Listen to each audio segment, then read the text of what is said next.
fate is decided. Everlasting damnation for your sins. But that's not possible. The bishop assured us. Come, face eternity. Soon you'll be joined by those whose lives you have ruined, whose souls you have damned. I will not let my sins damn those dear to me.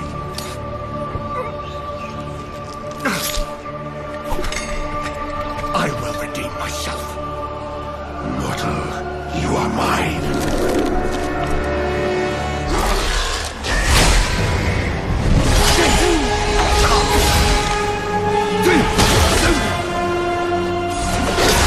No one can shoot death.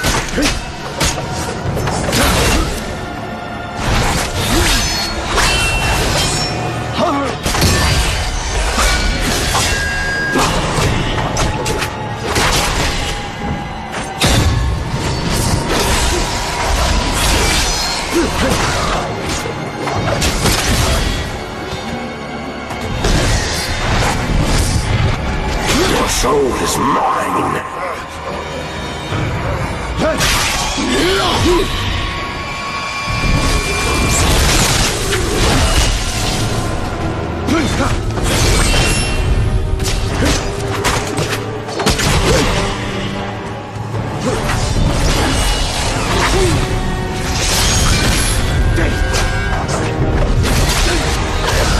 Let me take you.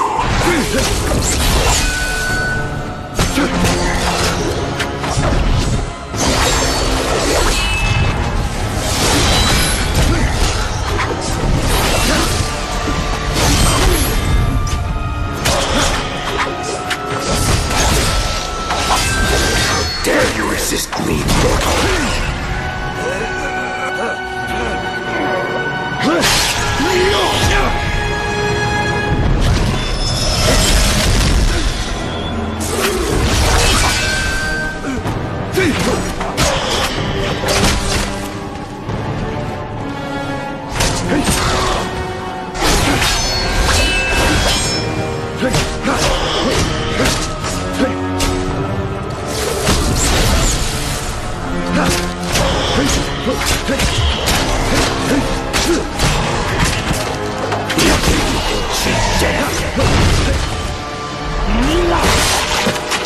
Impossible!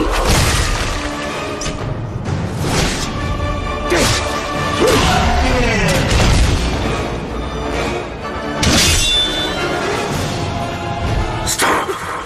I can help you.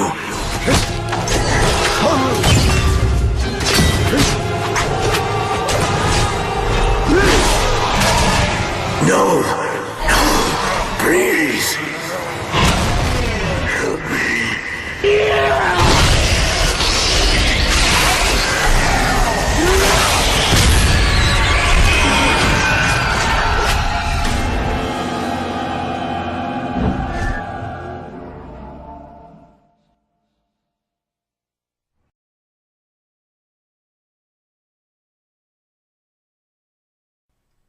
What the fuck?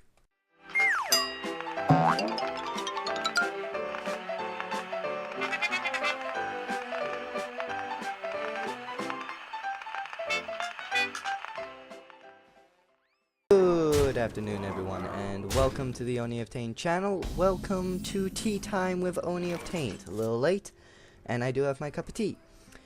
You've sort of caught me mid-game with a, actually I don't know what happened, because I was doing a recording, and a lot of shit happened, and it just sort of went weird. But, yeah, basically, yeah. Anyway, game back on track. Actually, why is he called unknown? Sod it. You know, actually, you know what? Sod it. Let's just carry on. Okay. So, in the game, this video is called Crimes About Dante's Inferno. And before anyone gets the wrong idea, no, I am not a hater. I have watched the game, I have seen the boss fights, and there's one in particular that really annoys me. And before I go into detail about why it annoys me, I'm just going to anoint this. I have no real problems against it. It's like I've got no real problems with Twilight. But in my mind, it is important that games keep in mind the culture and the history of certain characters. And when you take a character like the Grim Reaper, aka Death himself, you need to bear in mind his character, like who he is, who he represents. And one of the main things that Dante's Inferno seems to forget, or I don't know whether they intended to forget or not, but one of the main things they actually do forget, in the game at least, is that Death is immortal. You can't kill Death. It's physically impossible. And a lot of you may be like going on about it right now, saying blah blah blah blah blah. It's a game. Blah blah blah blah blah. Don't get so worked up about it. Blah blah blah blah blah. Enough. Okay. This is just like the previous video about Satan and God. This is my own personal opinion, and I don't believe I should get shafted just for saying my own opinion. So I'm not gonna get shafted at all. But basically, this is my own opinion. Thinking about the 4 horsemen of the apocalypse, you've got death, war, famine, and pestilence. If you look closely at their characters, and the way they're portrayed and written, and basically who they are, there's one thing that always maintains the same, and that is this. They represent the 4 truths of the human race. Now you may be wondering just what the hell I mean by that. Think of the human race and think of creation as a whole. Think of life on Earth, right? This is what I mean. Famine represents hunger, right?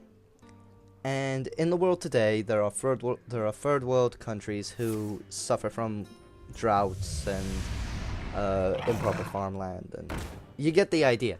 He's basically the one that's on about hunger. And hunger, as we've seen, is very common in the world today. Well, I wouldn't say very common, but it's in the world today. And going off of that, going off of what we know, then you can understand that if famine is the embodiment of hunger, then so long as there is hunger in the world, he would not die. Because in order for him to die, hunger would have to cease. And it never will. It's the same with pestilence and war. It's human nature to fight. There will always be war, and there will always be disease. Therefore, war and pestilence are also immortal. And this brings me around to the most crucial point. Death. His name itself says what he represents. He represents death. Death incarnate. So, when you're fighting him in Dante's Inferno, you're already dead. That's clear from the beginning to see, because you get stabbed in the back. So it's clear to see you're already dead at this point in the game. Spoilers, just saying. But if you're already dead in this game and the Grim Reaper's coming to take your soul to the underworld because you've been damned, then going up against him is a really bad move. Reason being, he only needs to touch a living body once for that living body to die, right? And I know what you're gonna say. I've already mentioned that Dante is not a living person at this point. I understand that. Going back to his culture, it's written and it's said that if death touches a spirit, that spirit will be instantly sent to judgment. Dante does not only touch death, he hits him in the head with a halibut. This is what I'm getting at. He hits him in the head with a halibut. And I have to wonder just what the hell is going on. Because hitting head with a halibut? Really? And that's another thing. His weapon of choice, the scythe. Bear in mind, I absolutely, before a lot of people say I'm a hater, I'm just gonna say this. I actually like the portrayal Dante's Inferno has on death. I like the character design, I love the weapon design of the scythe, and I love the guy's voice. Problem. Death in... This is only a minor problem for me, but I have seen it before. Death in normal culture is seen as a skeleton wearing the black cloak. He's not wearing any flesh. He doesn't have any flesh, sorry. And he doesn't have any clothes apart from his cloak. So, knowing this, the Death we see in Dante's Inferno has flesh. Clearly, he is clearly covered in flesh. But it's grey and it's clearly decayed. So you can sort of forgive that. But the main thing is when you hit him, he bleeds. And the way I say it, Death isn't really meant to bleed. But considering he has flesh, when he's meant to just be pure bones, I guess I can overlook this. But there's a couple of things I really can't overlook. And these are the crimes that I'm going to get into right now. Death is the embodiment of death itself. You right? asked for it. This guy doesn't beg at all. He does not beg. Considering he's immortal, because he represents death, he's the embodiment of death. If you killed his body, he would just come back. Instantly, he would just come back. And he begs Dante in the game. And this annoys me considerably. Because there is no way Death would beg anyone. And I find that insulting to the character. Not only that, the way Dante picks up Death's scythe and uses it against him. Now, a lot of people are probably thinking now, and I know my friend Jake, who has played the game and loves the game, is probably going to agree with the people on this. Death's scythe is the only weapon capable of killing Death. It isn't. Okay? It really isn't. It is shown that holy weapons, blessed weapons, and divine weapons are able to hurt him just as much as his own weapon. But considering Dante was basically dead at this point, I can sort of understand how he would go to use his scythe. But this comes to the second crime. There is no way a normal spirit would be able to handle that scythe. Even the spirit of a Templar, or a Crusader, whichever way you want to say it. I don't care. There is no way Dante would be able to handle that scythe. Reason? And I'll give you a very good reason for this. Dante is a spirit, whereas Death's scythe is a mirror image of itself. A single touch from Death, you will die. A single touch from his scythe, you will die. That scythe is perfectly made for reaping souls. You get hit by that scythe as a spirit, you are going to judgment. Just as you would if he touched you. That is it. Considering Dante basically beats the shit out of Death before doing this death sequence with him. No pun intended. There is no way. Ooh. Yay. Oh, just a quick note. This is the end card legendary for the warrior class, by the way. Anyway, going back to what I was saying. There is no way in hell that Dante would be able to pick up the scythe because he's not the embodiment of Death. Considering Death is also still alive at this point. It just makes it even more insulting to me. Like, I know I'm probably going too much into this, but I'm a person who really enjoys culture and history in a game. And when I see that culture being interpreted as I don't mind when it's interpreted as another way, so long as it's clear references to the original source, which there are in the Dante's Inferno Death. I'm not saying there aren't. It's just the way his character is portrayed that annoys me.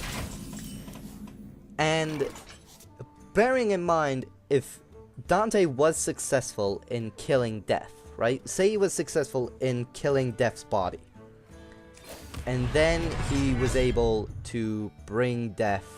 No. If he was able to handle Death's scythe, and Death was already dead at this point, by logic, he would be the next Death. He would be the next Grim Reaper. He would be... No, he wouldn't be the next Grim Reaper. He would be the Grim Reaper. Death's soul, the embodiment of Death, as I've already said before, that scythe is a mirror image of Death. By simply holding that scythe, you are allowing the spirit of Death to take over your body. So you're not playing as Dante throughout the game. You are playing as Death. You are playing as the Grim Reaper of Souls, god damn it! I'm getting too worked up. Anyway. That's one of my points about the scythe and the whole Death begging and everything. And that just really annoys me because He's deaf. A simple touch from him and you are dead. Spirit, body, it doesn't matter. You are dead. End of discussion. However, considering the game is for pure entertainment purposes, and it is clear they've done their research on it, I'm not saying they haven't, but seeing as the game is for pure entertainment purposes, tear you apart. I guess I can be a little bit more lenient with it, even though it infuriates me. But, as I've mentioned about the other four horsemen, I like Darksiders, okay? And I actually like Darksiders because it has an interpretation of the four characters. Actually, it has an interpretation of two of them. As far as I know, the other two aren't even the cultural references. They aren't even the cultured members of the horsemen. So I can't really say that. Actually, I'm not even gonna bother saying it because it just won't be true. But in my mind, Dante should have been sent to King Minos for judgment the moment Death touched him with his scythe, because that scythe would have just obliterated him to begin with, soul or not. I'm gonna sip in my cup of tea, by the way.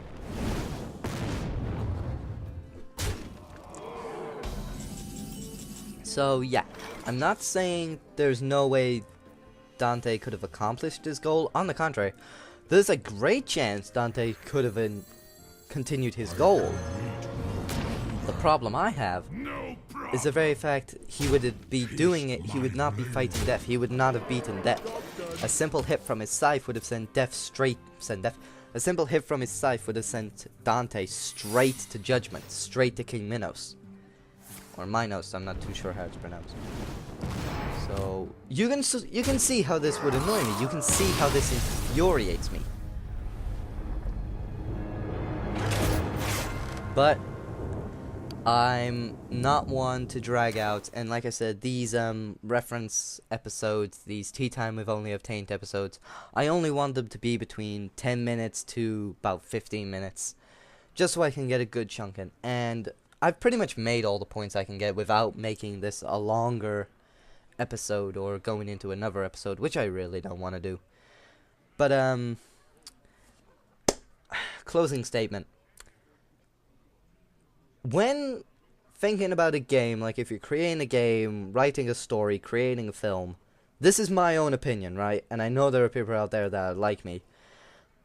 If you're going to make your own interpretation of the character, at least make sure there are clear references to the original source. And if there's not clear references, then try to keep the character the same, okay? Like, even subtle instances where you might not actually recognize the references until you really get hooked on the character, that is fine. But don't disregard everything we know about the characters. Like Death, for example, as I've gone on for the last 14 minutes about what I mean. Anyway, that's all I have to say about this. I want to see your own opinions, hate comments and all. I'm a big boy, I can handle it. I want to see your hate comments, your own opinions on this in the comments section below. I will,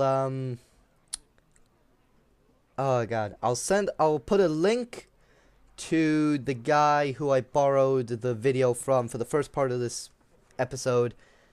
And he's done a complete playthrough of it with the bosses, so I'd check him out just to see the instances that I'm on about. I want to hear your own opinion. I want to hear the public's opinion. And I'm out of time. So, that's it from OniOfTaint. Oh, actually, one quick thing. If you've got Hearthstone and you have Battle.net, add me. I'll put it up here. This is me. OniOfTaint hashtag 2420. That is me. Add me if you want to play me on Hearthstone. I will accept anybody. I don't mind. I love this game. Anyway. This has been Tea Time with OniOfTaint. I hope you've had a relaxing time, even though I've gotten pretty fired up over this. Not as much as I could have done, but still. I'm going to enjoy my cup of tea, and I'm going to enjoy some more Hearthstone. So, yeah. Sayonara. And that is all I have to say. Sayonara.